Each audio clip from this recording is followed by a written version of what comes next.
Ladies and gentlemen, let me tell you something that'll shake your soul just a little bit. No contact is not a punishment, it's a power move. Let me tell you something real. Something that might hurt a little at first, but is gonna free you in the end. No contact is not rejection. It feels like it. I know.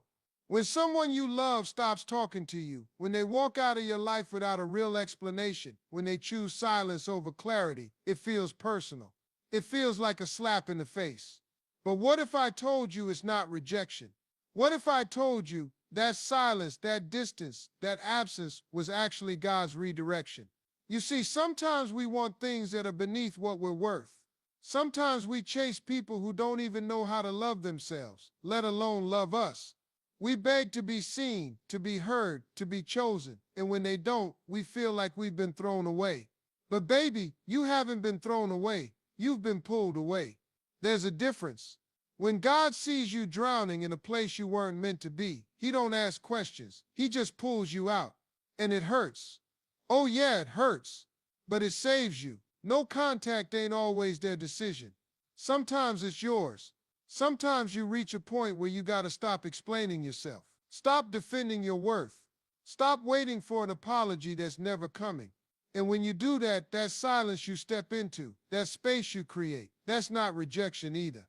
That's you finally choosing you. That's redirection back to your peace, back to your purpose, back to your power. Let me tell you something I've learned the hard way. Rejection is just a lie we tell ourselves when we don't understand timing. Just because they left don't mean you're not lovable. Just because they ignored you don't mean you're invisible. Just because they moved on don't mean you're forgettable. You are none of those things. You were just headed the wrong way. And the no contact, that space, that silence, that cutting off, it wasn't a wall. It was a turning point. Sometimes the blessing ain't in who comes. Sometimes the blessing is in who leaves. Because if they stayed, you'd still be shrinking. If they stayed, you'd still be questioning your worth. If they stayed, you'd still be giving more than you're getting. So maybe, just maybe, the no contact wasn't rejection at all. Maybe it was a divine redirection to a better version of you. So when that silence hits, don't fill it with doubt. Fill it with faith. Because that silence might be the very thing that's guiding you to where you were always meant to go. You weren't rejected. You were rescued. You ever been in a situation where you kept explaining yourself, repeating your worth to someone who already knew it, but just chose to ignore it? Let me tell you something. There comes a point where words don't work anymore. Where talking, texting, crying, pleading, it don't move nobody. You know what does? Silence. That's right. That quiet, calm, steady silence will say everything you've been trying to scream. See, begging comes from a place of fear. Fear of losing someone. Fear of being alone. Fear of not being enough. But silence comes from power. It don't mean you don't care. It means you finally learned to care more about yourself. When you stop responding, when you stop explaining, when you just go ghost, oh, that's when people start listening. That's when they feel it. Because when you constantly calling, texting, trying to get their attention, trying to fix something they broke, they don't take you seriously. They think you'll always be there. They think no matter how bad they mess up, you'll come running back. But the moment you fall silent, when you go no contact, when you walk away without a dramatic exit, when you just disappear from their access, that's when it hits them. That's when the noise in their life quiets down and your absence becomes loud. You got to understand, your value ain't in how much noise you make. It's in how calm you remain when they expect you to react. Your silence is not weakness, it's wisdom. Because now you're not wasting your energy trying to convince someone of your worth. You're showing them. You're showing them by walking away. You're showing them by not giving them what they used to take for granted. You're showing them by giving that energy to yourself instead. Let me tell you something. Silence leaves room for reflection. When you're always present, always reaching out, always trying to fix what ain't yours to fix, you don't have space to think. But the minute you back up, the minute you stop showing up, the minute you take that love away, They feel it. They feel every bit of what they lost. And that's something no text, no argument, no emotional breakdown can ever do. So stop thinking silence means giving up. It don't. Silence means leveling up. It means you've said all there is to say. You've done all you could do, and now it's on them. Let them sit in the echo of everything you gave. Let them miss the sound of your laughter, your voice, your good morning text, your energy. Let them remember what silence feels like when it comes from someone who used to give their all. Because in the end, your silence will be louder than all the begging in the world ever could. Let me tell you something right now. Nothing makes a person think deeper than distance.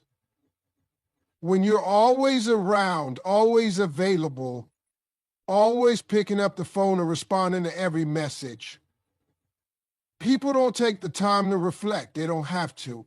You're there, ready, dependable, too easy to reach. And when something's too easy, it stops being appreciated. But the moment you step back, the moment you stop showing up like you used to, that's when their mind starts racing. That's when the reflection begins. See, presence is comfortable, it's predictable.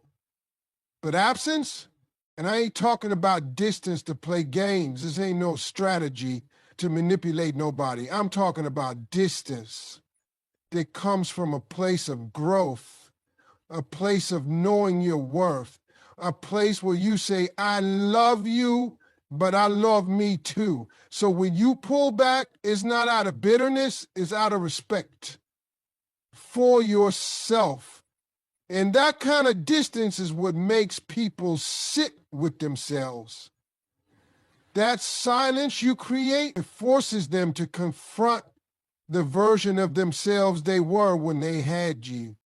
Because let's be real, people don't change when they're comfortable.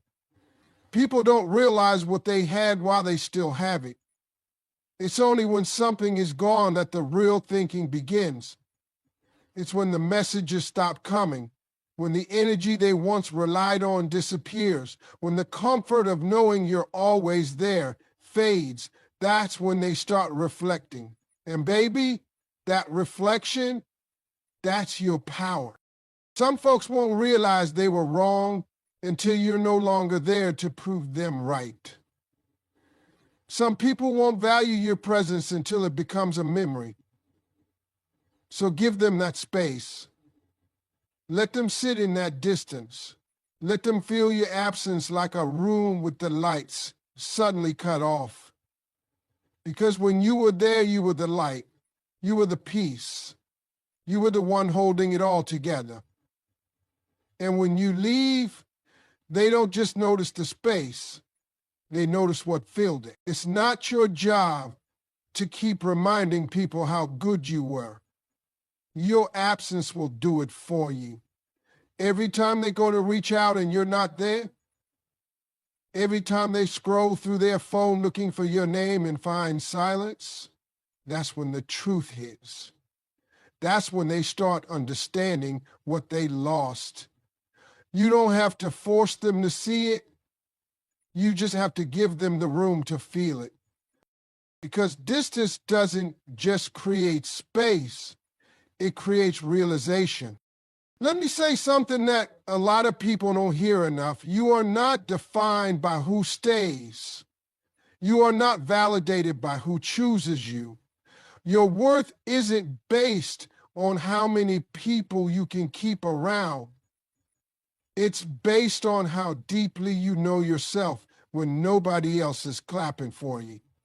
And I promise you, that kind of self-worth, it don't come from chasing, it comes from solitude.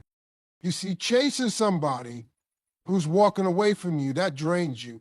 Every unanswered text, every ignored call, every time you lower your standards just to keep somebody from leaving, that chips away at your spirit. You start to feel like maybe you're not enough. You start to question what you did wrong. But here's the truth. Sometimes it ain't about what you did. It's about what you allowed. You allowed yourself to believe that your value is tied to their validation. But baby, it's not.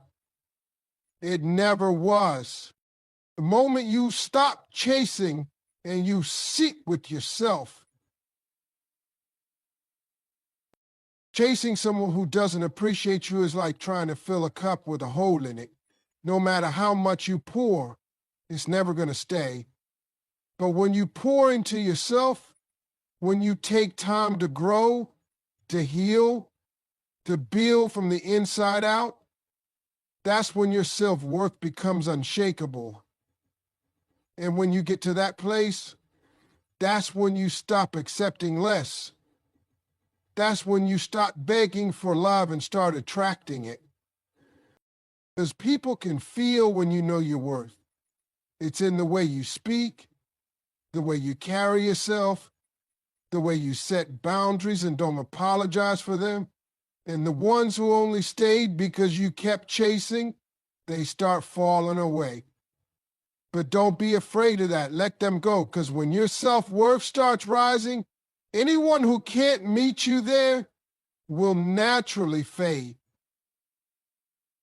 And that's okay. That's part of the process. It takes strength to be alone. It takes courage to walk away from what's familiar, even if it's hurting you. But in that space, in that sacred solitude, that's where you rise. That's where your standards shift. That's where you finally say, I ain't running after nobody no more. If you want to be here, you'll show up. And just like that, your energy changes.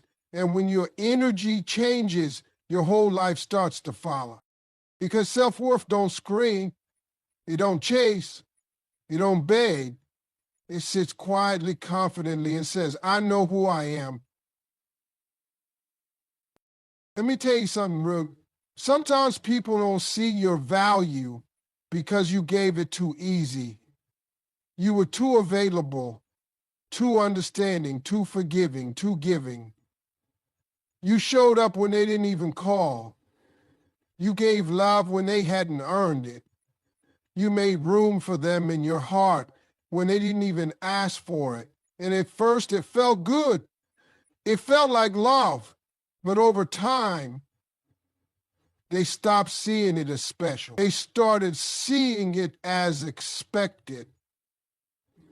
And that's when everything changed. See, people have a funny way of taking for granted what's always there. When you make it easy for them to access your energy, your time, your loyalty, they stop working for it. They stop respecting it. They stop valuing it. And that's not because you weren't worthy. It's because you were giving them the prize before they even ran the race.